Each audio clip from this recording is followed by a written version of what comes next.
పెద్ద లీడర్లు జనాల నర్మిట్లకు రావాలంటే పెద్ద పరేషానే ఉంటుందోలా. అట్లని రాకుండా ఉందామంటే అది అయ్యే పని కాదు. ఇక అట్లా చాలా రోజుల తర్వాత మాజీ సీఎం జగన్ అన్న ఇవాళ పబ్లిక్ తక్లీఫ్ల మీద సర్కార్ను ప్రశ్నించడానికి వస్తే ఎసొంటి పరిస్థితి వచ్చిందో చూడుండ్రోల్లా.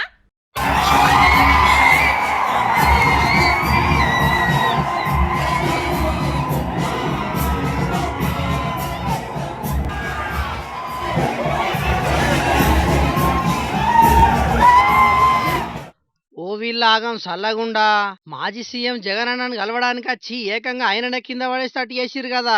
ఇంకా నయ్యం వెంటనే పక్క పంటున్న ఎమ్మెల్సీ తలసిల రఘురాం పట్టుకునేపాటికే ఏం కాలేదు. లేకుంటే జగన్ అన్న ఆన్నే అడ్డం పడే కథావు. ఇక పాపం ఆఖరుకు జగన్ అన్నకు సెక్యూరిటీ ఇద్దామని వచ్చిన సెక్యూరిటీ ఆఫీసర్స్ తో కింద పడే కథ అయింది జనాలు చేయంగా. ఆక్వా రైతులు పడుతున్న గోసలను సర్కారుకు ఎరకయ్యేటట్టు చేద్దామని, అట్లనే రొయ్య రైతులకు మద్దతు చేద్దామని ఇలా పశ్చిమ గోదావరి జిల్లా భీమవరంలో ఆక్వా రైతుల బహిరంగ సభ ఏర్పాటు చేసిరు పంక పార్టీ లీడర్లు. ఇక మీటింగ్ వచ్చిన జనాలు స్టేజ్ దగ్గర దాకా రావాలని తోపులాట చేసుకుంటాలకు అంత గందరగోళం అయ్యింది. ఓదిక్కు జగనన్న మాట్లాడుతుండగానే ఫ్లెక్సీలు జింపుకొని మరి వేదిక మీదికి దాకా చిరు జనాలు. ఏ కొందరైతే టెంట్ల కోసానికి వేసిన ఇనుప బొంగులను పట్టుకొని మీదికెక్కి కూర్చున్నారు.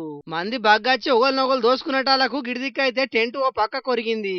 పాపం గీ అవ్వ జనాల ఒత్తిడికి తట్టుకోలేక బేవసలై కింద పడితే వాలంటీర్లు బయటికి తీసుకొచ్చి నీళ్లు తాగిపిచ్చిర్రు. ఇంత రచ్చైన ఈ మీటింగ్ లా జగనన్న గిట్లా మాట్లాడిండు. ఈ ప్రభుత్వం మీద ఒత్తిడి తీసుకొచ్చే కార్యక్రమాలు ముమ్మరంగా సాగుతాయి. వైఎస్ఆర్సీపీ ప్రభుత్వం ఆక్వా రైతులకు, రైతాంగానికి అన్ని పంటలు కోల్పోయి ఉన్న ఈ రాష్ట్రంలో రైతాంగానికి ప్రతి పంట వేసిన ప్రతి రైతాంగానికి చెయ్యి పట్టుకొని నడిపిస్తూ ఆ రైతాంగానికి తోడుగా ఉంటూ ఆ రైతన్నల కోసం ఉద్యమ బాట పడుతుంది అని చెప్పి కూడా ఈ సందర్భంగా ఖచ్చితంగా చెప్తా ఉన్నాను. ఆక్వా రైతులకే కాదు అన్ని తీర్ల పంటలు పండించే రైతులందరికీ మేము భరోసాగా ఉంటామని హామీ ఇచ్చిండు జగన్ అన్న. అట్లనే ఆక్వా రైతుల కోసం కూటమి సర్కారు మేనిఫెస్టోలో చెప్పిన ఏం చెయ్యలేదని కోపానికి వచ్చింది. ఇట్లా చంద్రబాబు నాయుడు గారు చెప్పాడు, అవసరమైన జిల్లాలలో 5,000 టన్నుల కోల్డ్ స్టోరేజ్ అన్నాడు. కట్టాడా అని అడుగుతా ఉన్నాను.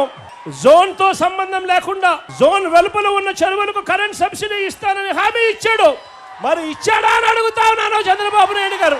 ట్రాన్స్ఫార్మర్ ధరలు తగ్గిస్తానన్నాడు, తగ్గించాడా అని అడుగుతా ఉన్నాను గట్టిగా. ఇలా ఇలా ఇలా ఇలా ఇలా ఇలా ఇలా మొత్తానికైతే ఇలా ఇలా ఇలా ఇలా అనుకుంటా పంక పార్టీ కార్యకర్తల లోపల మంచి ఊపు తీసుకొచ్చిండు జగన్ అన్న. మీ కష్టాలు నాకు తెలుసు,